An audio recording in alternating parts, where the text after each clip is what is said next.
तो भाई आज के इस वीडियो में हम बात करेंगे तरबूज की अगेती और पछेती खेती के बारे में, क्योंकि आप में से काफ़ी किसान भाई कमेंट करके पूछते रहते हैं कि सर हमें अगेती खेती करनी चाहिए या फिर पछेती खेती करनी चाहिए।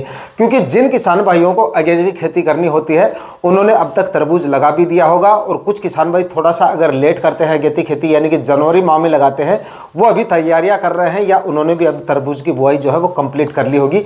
क्योंकि 15 जनवरी के बाद में मुझे नहीं लगता कि तरबूज की अगेती खेती करने में कोई ज़्यादा बेनिफिट मिलता है, क्योंकि इस समय जनवरी में अगर आप अगेती खेती करते हो तो 15-20 दिन के लिए आपका जो खर्चा होता है वो काफ़ी ज़्यादा हो जाता है।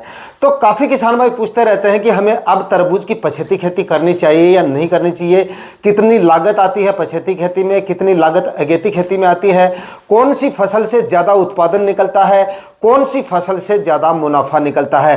भाई अब पछेती खेती करने वाले किसान भाइयों को भी थोड़ा बहुत मुनाफा हाथ लगेगा या नहीं लगेगा, या फिर सारा मुनाफा अगेती खेती करने वाले किसान भाई ले जाएंगे।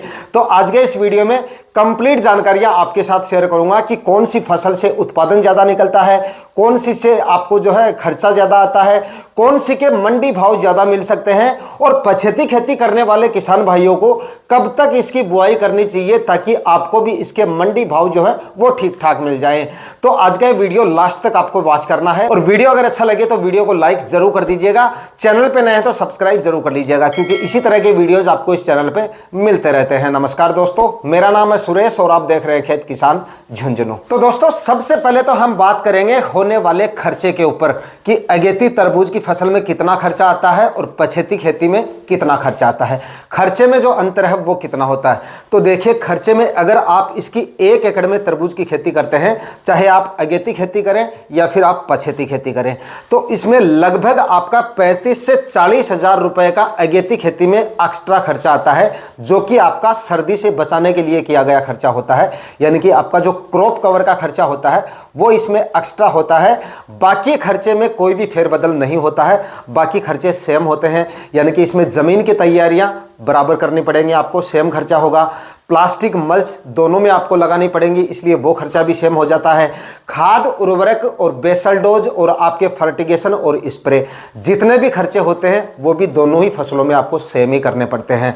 तो जो खर्चा होता है आपका वो अगेती खेती में लगभग 30 से 35 हजार रुपए का आपका खर्चा जो होता है वो एक्स्ट्रा होता है। 35 हजार मान के चलिए आप, 30 हजार नहीं, 35-40 हजार तक आपका खर्चा निकल जाता है।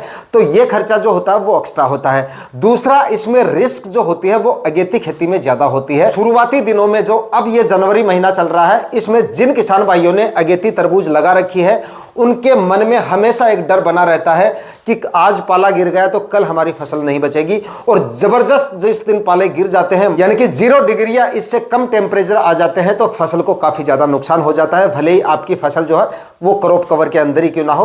तो ये एक रिस्क भी एक्स्ट्रा होता है। बाकी खर्चा जो होता है वो 35-40 हजार रुपए का आपका एक्स्ट्रा हो जाता है अगेती खेती के अंदर। उसके बाद में अगेती खेती करने वाले किसान भाइयों को जरूरत पड़ती है सबसे ज्यादा मंडी भावों की, क्योंकि लगाने से पहले 40 हजार रुपए तक का खर्चा उनका एक्स्ट्रा हो चुका, तो उन 40 हजार रुपए की भरपाई आपके मंडी भाव से होती है। तो यह भी एक रिस्क बना रहता है, क्योंकि अगर मंडी भाव ठीक से नहीं मिलते हैं तो खर्चा जो होता है वो सबसे पहले उनको खर्चा निकालना पड़ता है, उसके बाद में कहीं मुनाफा निकलना शुरू होता है। सिर्फ 35-40 हजार रुपए आपका लौटने का खर्चा हो जाता है, और 25-30 हजार रुपए का खर्चा और हो जाता है। प्लास्टिक मल्च, खाद, उर्वरक, जमीन की तैयारियां, इस तरह के खर्चे हैं। इस तरह का मतलब टोटल जो खर्चा आपका अगेती खेती का वो 55-60 हजार रुपए का 1 एकड़ में आपका खर्चा हो जाता है। वहीं पर अगर आप पछेती खेती करते हैं तो लगभग 18-20 मैक्सिमम आप 25 हजार रुपए लेके चले, 25 हजार रुपए में आपकी तरबूज की पछेती खेती हो जाती है।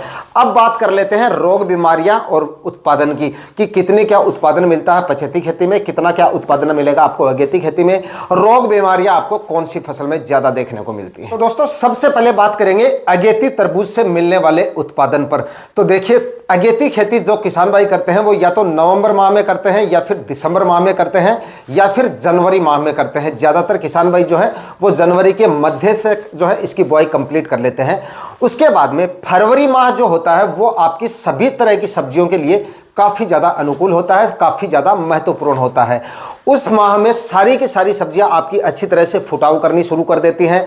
टेम्परेचर और क्लाइमेट कंडीशन सब्जियों के अनुकूल होने की वजह से, सभी तरह की फसलों के अनुकूल होने की वजह से काफ़ी अच्छी ग्रोथ ले लेती हैं और वही समय फल फ्रूटिंग की अवस्था के लिए भी काफ़ी ज़्यादा महत्वपूर्ण होता है। और उसी समय पे अगेती सब्जियां जो होती हैं वो आपकी सही स्टेज पे होती है। जो तरबूज की फसल होती है वो एकदम सही स्टेज पे होती है, मतलब एकदम ग्रोथ की स्टेज में मानो या फिर आप फल फ्रूटिंग की अवस्था में मानो। इस दौरान फल फ्रूट भी आपके काफ़ी ज़्यादा आपको उस समय पे देखने को मिलते हैं और रोग बीमारियां भी उस समय पे, क्योंकि टेम्परेचर जितने ज़्यादा बढ़ते हैं, जितने ज़्यादा टेम्परेचर होते हैं, रोग बीमारियां आपको उतनी ही ज़्यादा देखने को मिलती है।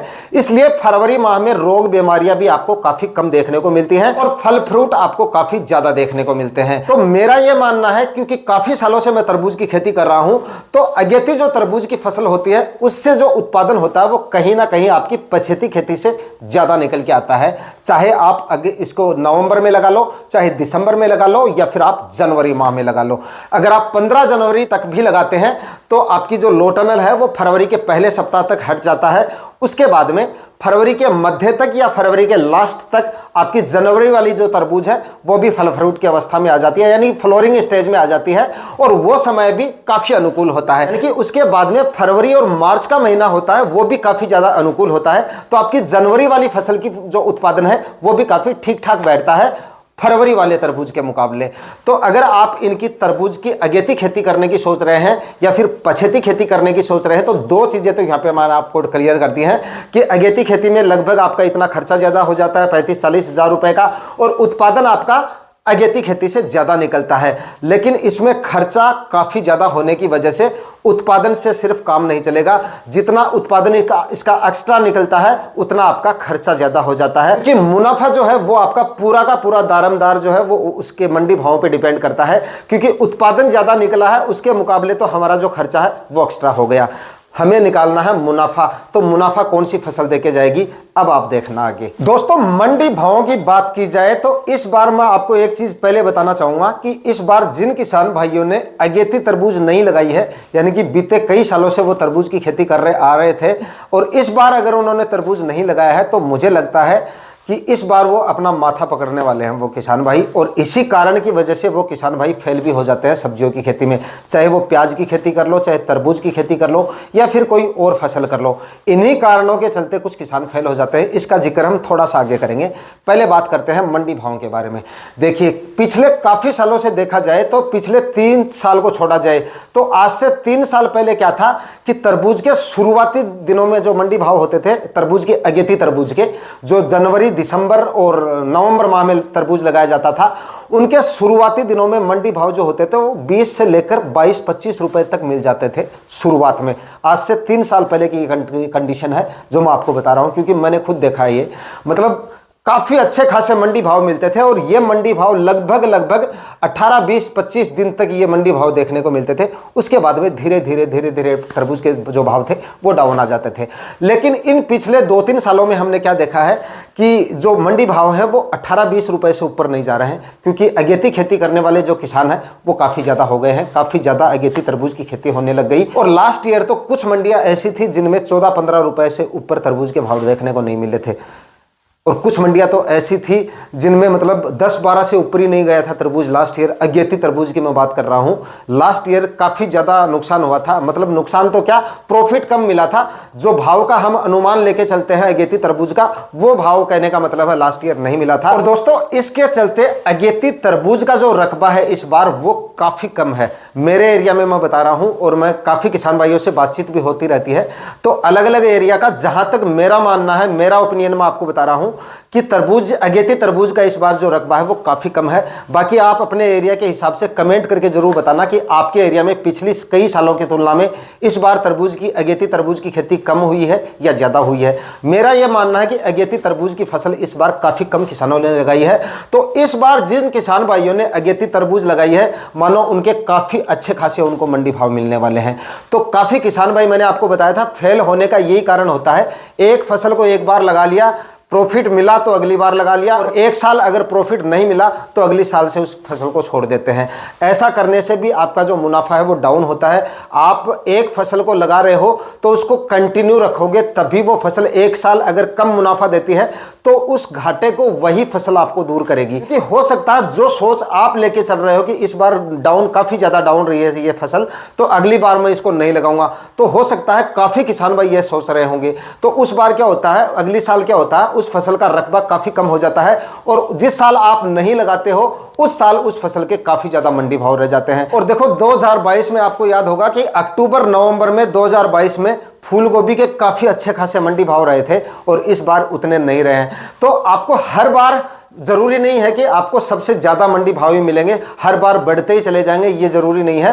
हो सकता है एक साल कम मिल जाते हैं, दूसरी साल ज्यादा मिल जाते हैं।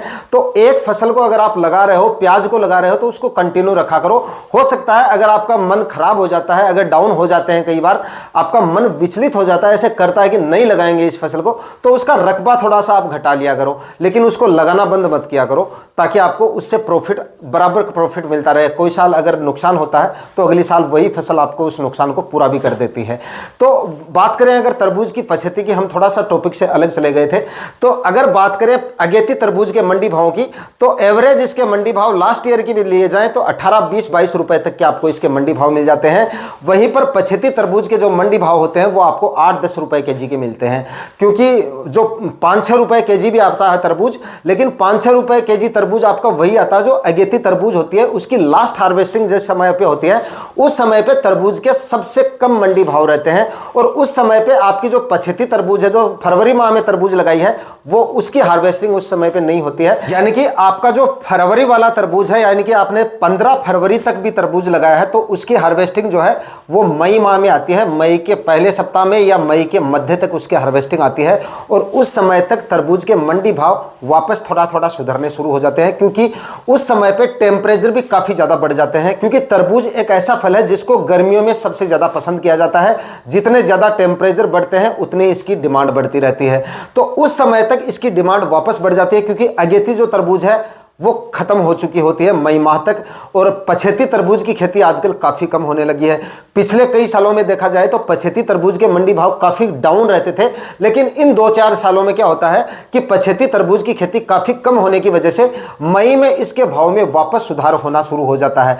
तो अगर आप इसकी खेती पछेती करना चाहते हैं तो मेरा यह मानना है कि आप इसको फरवरी के आखिरी सप्ताह तक लगाएंगे तो हो सकता है कि आपको इसके सबसे ज्यादा मंडी भाव मिले, लेकिन डाउन नहीं मिलेंगे। जितना आप इसको लेट लगाएंगे उतना ही ज्यादा प्रॉफिट आपको देके जाएगी। तो पछेती अगर आप तरबूज खेती करना चाहें, बाकी आप अपने एरिया में जरूर देख लें कि कौन से समय पे ज्यादा तरबूज लगाया जाता है, लेकिन फरवरी माह में आप इसको जितना देरी से लगाओगे, हार्वेस्टिंग भी उतनी देरी से आएगी, टेम्परेचर उतने ही ज्यादा बढ़े हुए मिलेंगे उस समय पे, और मंडी भावों के अच्छे मिलने के चांसेस आपके बढ़ जाते हैं। तो फरवरी के आखिरी सप्ताह तक जो किसान भाई पछेती तरबूज लगाना चाहते हैं वो फरवरी के आखिरी सप्ताह तक आप इसकी खेती करें, खर्चा भी आपका कम होगा और एक एवरेज मंडी भाव आपको मिल जाएंगे।